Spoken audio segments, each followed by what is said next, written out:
Hello, and welcome to Bipolar Thoughts. My name is Steven, and I'll be your host. Okay, so today I wanted to go over addiction a little bit. I wanted to give some insight into my own personal experiences with it, and hopefully somebody gets something out of this. So I guess we have to start at the beginning, kind of where I first started using, and that would be in middle school. I started smoking weed with a bunch of friends. Now, before this, I was like super anti-drugs, like the whole Dare, Gruff McGruff, Crime Dog, and that kind of thing. I think the reason I was so like into that was because they had a fucking mascot who is a dog. I love dogs, and he looked cool as shit, and they gave out ribbons, constantly gave out ribbons. All the time. Red ones, white ones, blue ones, red, white, and blue ones, all the time. Giving out ribbons. And for a kid who has bipolar disorder and ADHD, you cannot put me in front of a fucking crime dog mascot and give me a bunch of ribbons and not expect me to fucking just lose my shit. And be 100% all in. Which is what happened. And then middle school came along. I felt like I wasn't fitting in with anybody. I didn't feel I felt like I wasn't the cool kid or fitting in with the cool kids, so peer pressure got me and I started smoking weed. It wasn't until high school really that I started drinking at all. I did have a few beers before that, a few sips of beer before high school, but I never really drank. I may have had a couple of beers, like Mickey's or something, but nothing really crazy. So yeah, back in high school is when I really started drinking. A little bit heavier. It wasn't something. It was still very recreational. I wasn't. If anything, I was doing more cocaine and smoking more weed than anything else. Drinking just really wasn't my thing at the time. It wasn't until much, much later that alcohol really started playing its fucking rear in its ugly head. I am so sorry about that. I don't know what's going on. Something's stuck in my throat. Anyway, about halfway through my senior year in high school, a hurricane hit and I had to evacuate to Kansas. That's where I really started getting into, like right after I graduated, I really started getting into ecstasy and cocaine, and like pain pills and things like that. Eventually, the drinking came along. I had friends that went off to Kansas University, and I was out there partying with them and all the time. And I mean, and KU is in Lawrence, Kansas, and Lawrence, Kansas is like one giant party town if you've ever been there or know anything about it. It's, I don't know how to explain it. Kind of like where I live, they call it the San Francisco of the East, but I would say that Lawrence is like the Kansas, like the San Francisco of the Midwest. Good Lord, Lord have mercy. Anyway, so did that for a while, partied and did the whole, college scene or whatever. I wasn't in college. I just partied with a bunch of college kids, which I think is even more pathetic than the college kids doing it themselves. They were supposed to be. I should have been in college, and all I was just a high school graduate getting fucked up with a bunch of productive people. And then eventually I met a guy who, at work, who became my best friend, and I considered him to be like a brother. And he was not a great guy. Him and his family kind of screwed me over. But during my stint with them is when my drinking really started to kind of pull itself away from everything else. I stopped I still did a lot of cocaine and I still did a lot of other things, but drinking was really, really where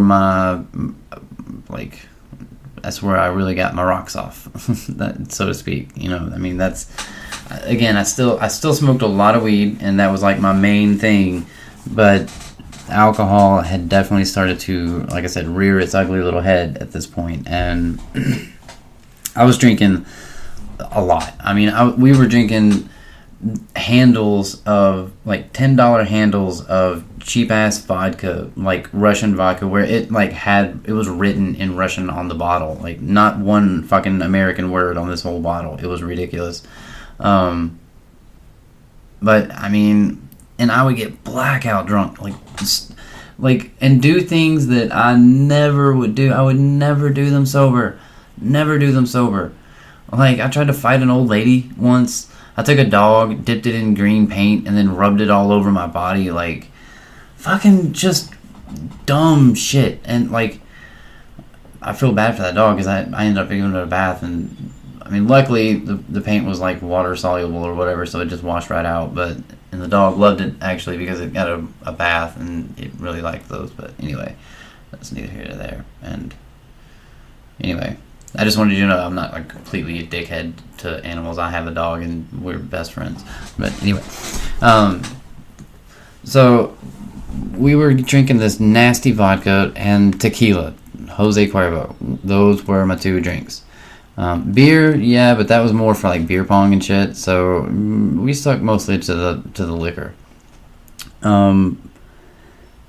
We did do some of those like I guess they're called air whippets or whippets, but not like your typical ones out of like cheese cans or whatever. But like I guess these are popular too. But like the dusters that you would use to like clean your laptop or your computer keys and all that kind of shit, we were whipping those. And I only did it a couple of times because I didn't really like it. I was passing out and having seizures, and I was working, both Jeff and I were working at a, like, I'm just going to call him Jeff. I don't really want to say his real name, so Jeff was like kind of nobody's scared of a Jeffrey. Anyway, so we started working at a kind of higher end men's retail store, and we were walking around in, $200 pair of shoes, and $1,200 suits, not cheap shit. And this kid on our ride home from work would be doing these whippets and then drooling all over himself, all over this $1,000 suit, and I couldn't fathom that. That just made no sense to me. I mean, I come from a place where $1,000 is like, that's fucking rich. Like, you are rich if you got $1,000. So to be wearing $1,000 is just, I mean, I took care of those clothes better than I'd take care of like most anything else. It was ridiculous. And I mean, because I was so proud of them, I mean, shit, wearing $1,000 is completely different than having $1,000. And this kid was just fucking ruining it. And I was like, no, this is not for me. And eventually, we ended up parting our ways. Like I said, they were not a great family, not great influences for me to be around. And I'm glad that I had my time with them, because it taught me about myself and the fact that, like, so I learned that I couldn't drink vodka. I learned that I couldn't drink to certain extents. Mostly I learned that I couldn't drink vodka. I think that's the number one thing. But I also learned not to trust people as willingly as I was. I was very naive, and I trust these people, and because I did, I almost got in a lot of trouble, and it just wasn't worth it, and I ended up moving. Like I said, we ended up splitting our ways, and I ended up moving back to Texas, where I'm originally from, and I met I didn't really meet her. We were best friends in high school. Like, she was my best friend in high school. We did everything together. And I moved back to Texas, and her and I ended up hooking up, and we dated for 2 years. I mean, we had plans to get married. I mean, that was kind of the idea. And then she's an addict. She was bad off on Xanax pills, and she stole some stuff from a store and got arrested. And now in Texas, you have to be, I think at the time you had to be like 25 to bail somebody out of jail. And I was only like 23, so I couldn't actually bail her out of jail. So her parents had to come down from like 4 hours away to come bail her out of jail in the middle of the night. And I told him, I said, take her with you, because I can't, she's not going to listen to me. I can't do anything. She's not going to listen to me. So that was that. And then I met my ex-wife. So I guess I should tell you guys, I'm 35 and I have an ex-wife and 3 kids. So I've lived quite a fucking life. And so when I met my ex-wife, I was drinking, but I wasn't like, I had cooled down. I had chilled out a little bit. I wasn't getting too crazy with it, and it just wasn't that bad. Well, eventually, after I met her dad, that's when things started really taking off. Her dad, now mind you, I'm an alcoholic. I will admit to that every day of the week and twice on Sunday. But her dad was fucking bad.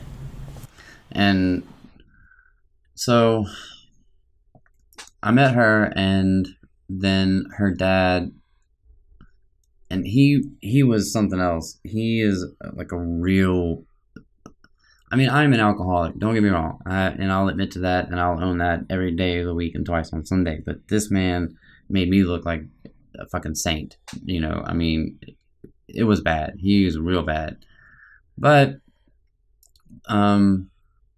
and that's what really, the thing was, is he was into things that I was into. He was like, he liked to play golf, he liked to fish, he liked to smoke weed, and he liked to drink. And I had found a drinking buddy, he found a drinking buddy, and so we would go and run around town and get drunk and get in trouble with our wives. I never cheated or did anything like that, but she would get mad just because I was gone, or I was out too late, or something like that. And then once the kids came along, it got worse because I never got better. And so eventually we split up after 3 kids and almost 10 years of trying. We finally split up, and I moved to North Carolina, where my family is originally from and where they live now and where I live now. And I was sober for a little bit. I made myself sober, and I would say a little bit. I'd say like a month, maybe 2. I had gotten a job at a gym, and that Christmas, one of the customers bought a like 24-pack or something like that of holiday beer. It was a weird thing of, I don't know. It was just a weird case, a weird thing. I don't know, it was just weird. But anyway, they bought some holiday beer and brought that, and they were like different flavors of different spiced IPAs. And a couple of people took a few, and I took the rest. They were like, "You take the rest," and I walked out of there with over a 12-pack, and so I brought those home and drank them, and that started that again. Well, I had moved out on my own, and that didn't work out. So I actually moved into the back of my job, so into the back of the gym that I was working at the time, and it was good. It was bad. I was drinking. I would wake up. I worked four nights on, and then was off 4 nights, or something like that. So I'd work Sunday night, Monday night, and Tuesday night, and Wednesday night, and then I'd be off all day Thursday, all day Friday, all day Saturday, and all day Sunday until Sunday night. So I would drink all day Thursday, Friday, Saturday, and then Sunday I wouldn't drink because I had to go to work that night. But I would drink up until like 3 or 4 Sunday morning, and I was drinking, around 5 12-packs or more. Or I would get like 2 or 3 12-packs and then a 30-rack, or it just kind of depended. But I mean, I was buying the gas station next to me out of beer.